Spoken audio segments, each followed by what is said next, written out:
Ok. Bonsoir, madame, mademoiselle, monsieur. Bonsoir, cher peuple africain, cher peuple sahélien, cher peuple malien. Vous avez en face de vous le camarade Amara Silla, communément appelé le juriste chercheur. Aujourd'hui, nous allons évoquer à peu près 3 à 4 sujets. Le premier sujet porte sur la situation de Tezawaten, les dernières nouvelles en la matière. Vous savez que nous avons fait de très grandes découvertes. Notamment, pourquoi l'implication de l'Algérie. Le Premier ministre Dr Choguel Koukala Maïga a fait un discours sur l'Algérie. Il n'a pas cité le nom de l'Algérie, mais on sait bel et bien qu'il s'agit de l'Algérie. Que certains pays, c'est-à-dire que les terroristes utilisent un pays comme base arrière. Nous allons développer ça aussi. Nous avons entendu les propos de l'ambassadeur ukrainien résident au Sénégal où il a assumé la paternité. Il a affirmé que l'Ukraine aurait participé aux côtés des groupes terroristes. Nous allons en tirer les conséquences. En même temps, nous allons souligner le fait que, vraiment face à cette déclaration, nous n'avons pas eu de réactions, notamment de l'Union européenne et de la CEDEAO en la matière. Donc, nous allons évoquer ces quelques sujets rapidement. Donc, les dernières nouvelles au niveau de Tezawaten, avant-hier et hier, il y a eu de véritables bombardements sur la localité de Tezawaten. Le ciel de Tezawaten est encore sous le feu des avions de la coalition AES. En tête, les drones en première position. L'AES a utilisé récemment ce qu'on appelle les drones Ankissi. Vous savez, traditionnellement, l'AES utilisait les drones TBD Bayaktar qui couvrent un rayon de 150 km. Mais le drone Ankissi va au-delà de ça. Vous savez, le rayon d'action, le périmètre d'action, le champ d'action du drone Ankissi s'élève à 7500 km. Ça veut dire à partir de Bamako, de la base aérienne de Bamako, c'est nous. La coalition AES est en mesure de taper très fort jusqu'à Tezawaten. De taper les terroristes jusqu'à Tezawaten. L'AES, à partir du Burkina, a les moyens, à travers le drone Ankissi, de frapper jusque sur le territoire de Tezawaten. Pareil pour l'armée nigérienne aussi. Donc les frappes, les capacités aériennes de l'AES ont multiplié, ont augmenté. C'est ce qui a permis vraiment de causer un véritable dégât, un dégât énorme dans les rangs des terroristes. Il paraît que les bombes des drones Ankissi et des drones TBD Bayaktar ont pratiquement anéanti vraiment tous les collines qui s'y habilitaient là-bas. Il paraît que vraiment les grottes ont été taillées par la puissance de feu des bombes larguées par les drones Ankissi. Les terroristes, qu'est-ce qu'ils font actuellement? Ils essayent de retenir la population comme des boucliers humains pour obliger les avions de chasse, les drones de l'AES à ne pas intervenir. Donc, ils empêchent la population de fuir. Parce que l'armée a donné comme consigne à la population de rester dans la dite localité et, disons, de fuir la dite localité pour se mettre à l'abri et éviter des dommages collatéraux. Les terroristes les empêchent de partir, de fuir. Car ils savent que vraiment la population constitue leur dernier recours. Si cette population quitte les lieux, vraiment, ça facilitera la tâche des pilotes. Les pilotes n'auront d'autre choix que de bombarder, que de tailler, que de raser vraiment la partie où se trouvent vraiment les terroristes. Donc, vraiment, l'AES est en train de prendre vraiment de sérieux avantages sur les terroristes. Nous avons eu des informations qui montrent vraiment la complicité de l'Algérie dans cette histoire. Vous savez, l'Algérie a perdu 13 personnes vraiment dans la localité très proche de Tezawaten. Mais l'Algérie n'a pas fait de déclaration officielle pour montrer vraiment qu'il y a eu un accrochage entre leurs soldats et des groupes sécurisés terroristes. Donc tout porte à croire que les soldats algériens sont morts sans accrochage. Nous savons tous qu'en analysant cet état de fait, cela est impossible. Donc, ils ont forcément ou bien probablement été tués vraiment lors des opérations à Tezawaten. 13 soldats, c'est ce qui a été déclaré, mais officieusement, il paraît que c'est plus de 150 soldats. Donc, nous avons eu des informations qui montrent que l'Algérie volait du pétrole au Mali il y a plus de 50 ans de cela. Vous savez, toutes les rébellions qui ont commencé au Mali, l'Algérie a été invitée.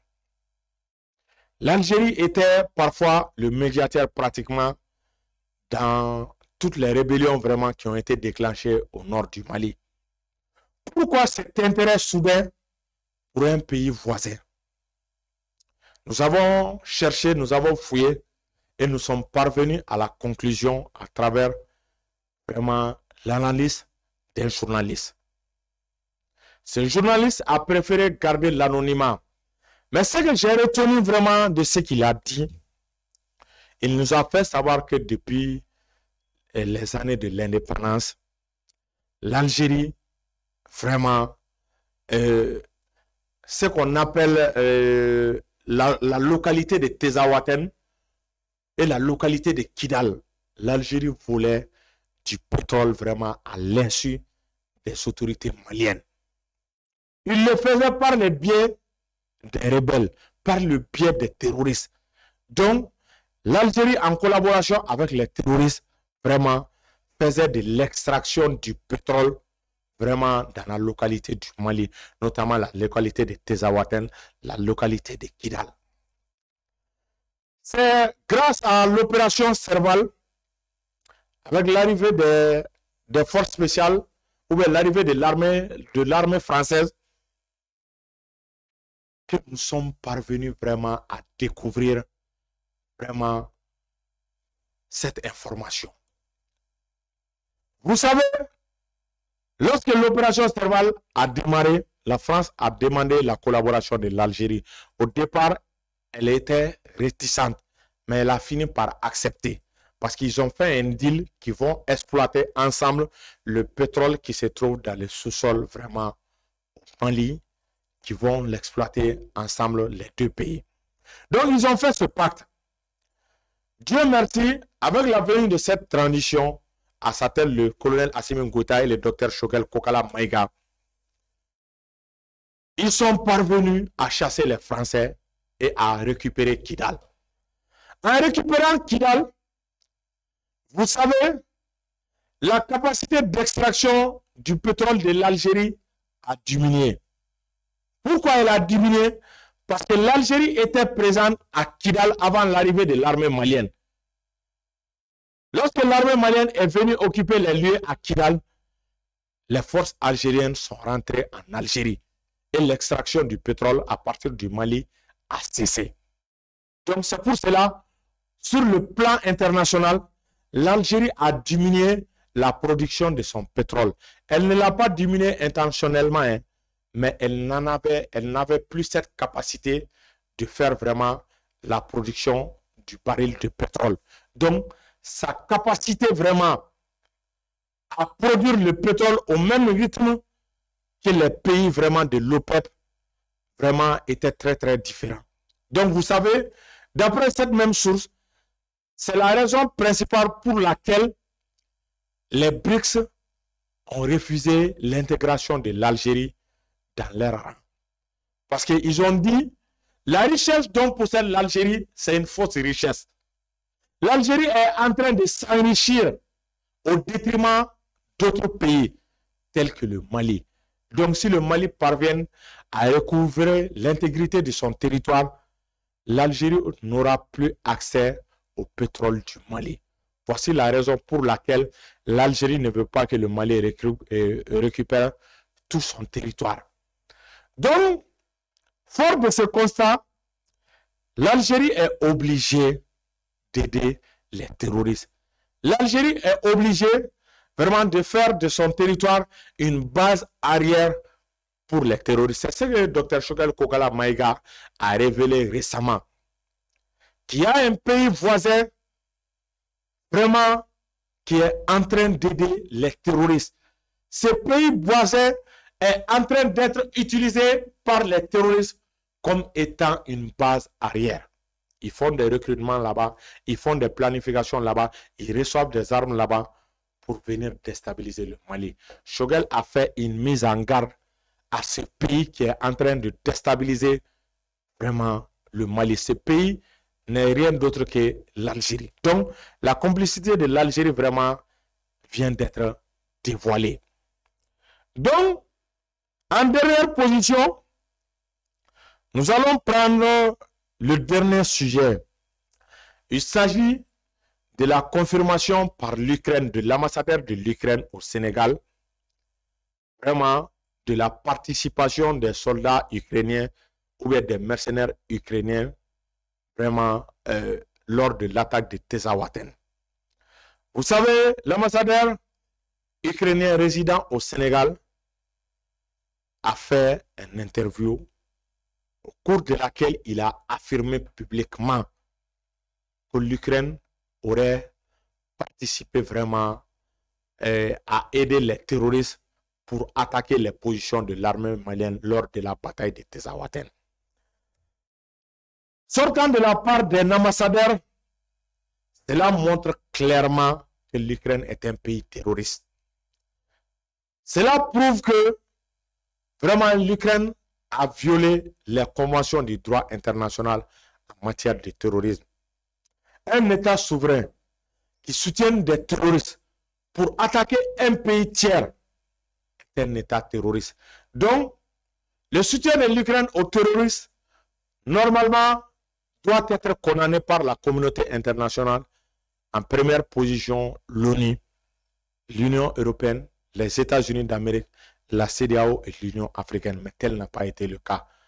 Jusqu'à présent, nous n'avons reçu vraiment ici à ce stade aucune condamnation de la part vraiment de cette communauté internationale-là. Pourquoi l'Ukraine a fait ça? L'ambassadeur ukrainien affirme que l'Ukraine a aidé les terroristes à attaquer les positions de l'armée malienne au motif que vraiment que le Mali est aidé par la Russie et que c'est la Russie qui est en train de détruire l'Ukraine à petit feu. Donc, qu'ils sont obligés de menacer les intérêts russes partout dans le monde, y compris dans le Sahel. Donc, si la Russie se trouve dans le Sahel, ils vont attaquer les intérêts russes. Si la Russie se trouve partout dans le monde, et ils vont attaquer les intérêts russes. Donc, vous savez, vraiment, cher peuple de l'AES, cher peuple malien, l'Ukraine a décidé vraiment de s'engager dans cette guerre qui n'est pas la sienne. Jusqu'à ce stade, l'armée malienne n'a jamais attaqué, ou bien l'armée malienne n'a jamais participé directement au combat en Ukraine. Il n'y a pas de Maliens, vraiment, ou bien de mercenaires maliens qui sont partis aider la Russie à combattre l'Ukraine. Jusqu'à ce stade, je n'en ai pas eu connaissance. Donc, le Mali a gardé une certaine neutralité. Si les Ukrainiens, aujourd'hui, sont obligés d'aider les terroristes pour attaquer les positions de l'armée malienne, nous sommes obligés vraiment d'en tirer toutes les conséquences. Je sais que cela ne va pas rester impuni. Je sais que les autorités maliennes en la matière, ils savent ce qu'ils doivent faire. Ils vont communiquer, je suis sûr, dans les jours à venir. Donc, c'était à peu près pratiquement le ramassé de ce que j'avais dit en Mpamara. Donc, je vous salue et bonne soirée.